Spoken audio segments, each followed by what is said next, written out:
Hey friends, welcome to my YouTube channel, and in this video I'm going to talk about a brief introduction about protein targeting and shorting.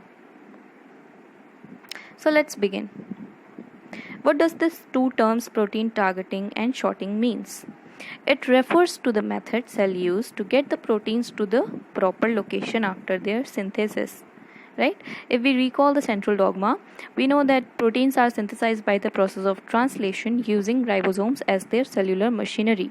Now, once these proteins have been synthesized, it has to be properly located to the organelle or to the compartment where they actually belong, where they will carry out their function in a proper manner.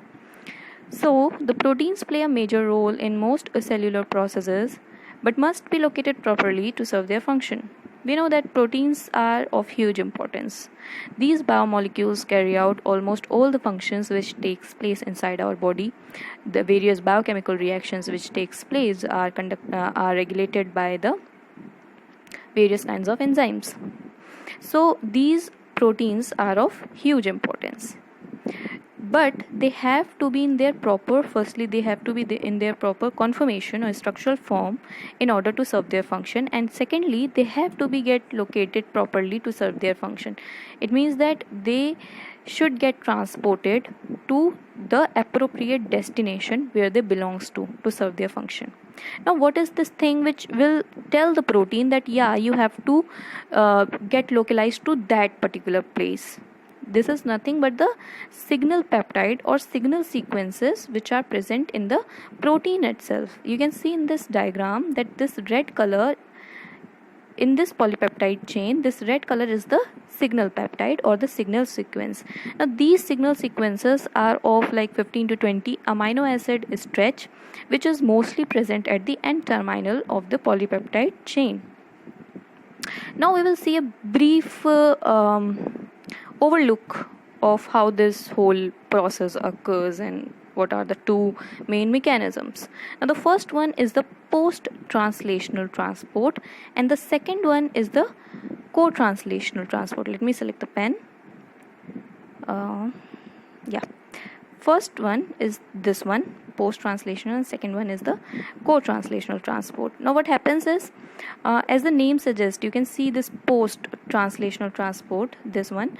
So it means that in this one, after the complete synthesis of protein has been done in the cytosol, then the protein will start to move to the various organelles of the cell or get transported to various organelles of the cells like mitochondria, peroxisomes, chloroplast, and nucleus.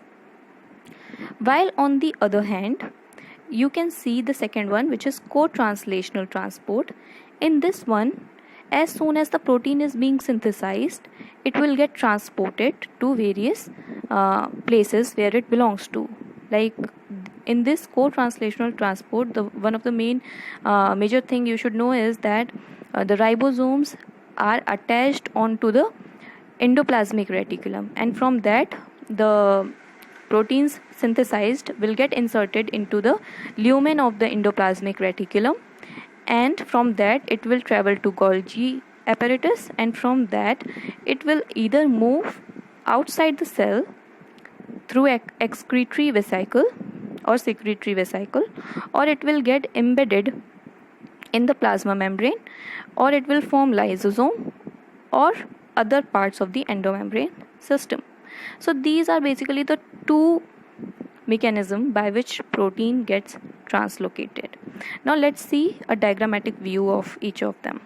Now in the co-translational transport, you can see that in this translational process is occurring through which this polypeptide chain being synthesized is getting inserted into the lumen of the endoplasmic reticulum, right?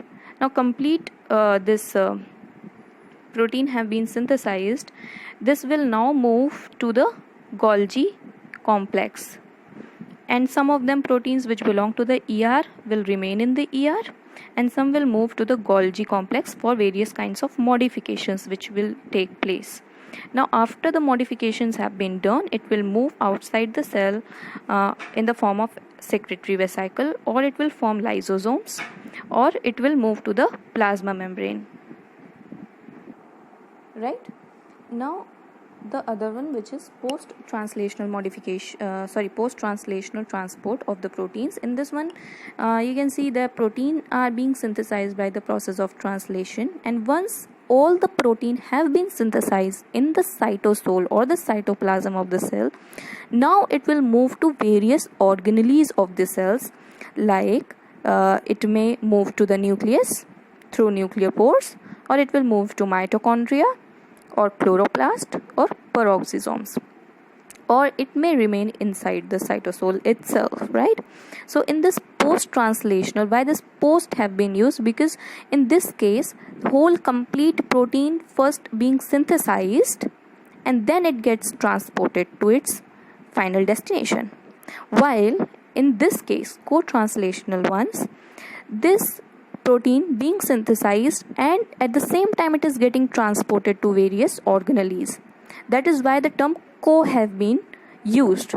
So these are the two processes by which the protein gets translocated or transported in the cell or outside the cell. Now the ways of the protein translocation. The first one is the gated, means whatever the protein uses the mechanism. These are mainly classified into three main mechanism. That is, first one is the gated transport, second one is the transmembrane transport, and the third one is the vesicular transport. Now let me take the pen. Right. So in the gated transport, what happens is when the protein has to be translocated in the nucleus, then there are certain nuclear pores present on the nuclear envelope. Through this nuclear pores, the proteins get inserted inside the nucleus, and therefore this type of transport is known as gated transport. Now the transmembrane transport. Now what is this?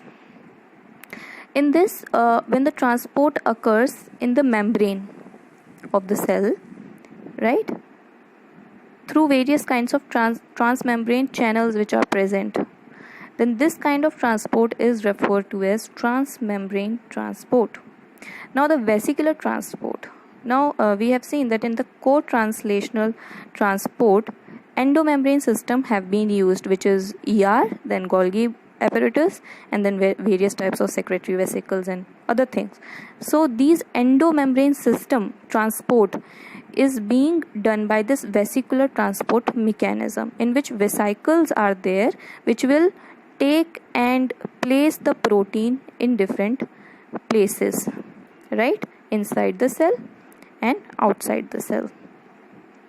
So this is all about the protein targeting and protein shorting. I hope you have got a brief introduction about this whole concept, and if you liked my video, then do not forget to subscribe to my channel, and please hit the like button. Feel free to comment. Thank you so much.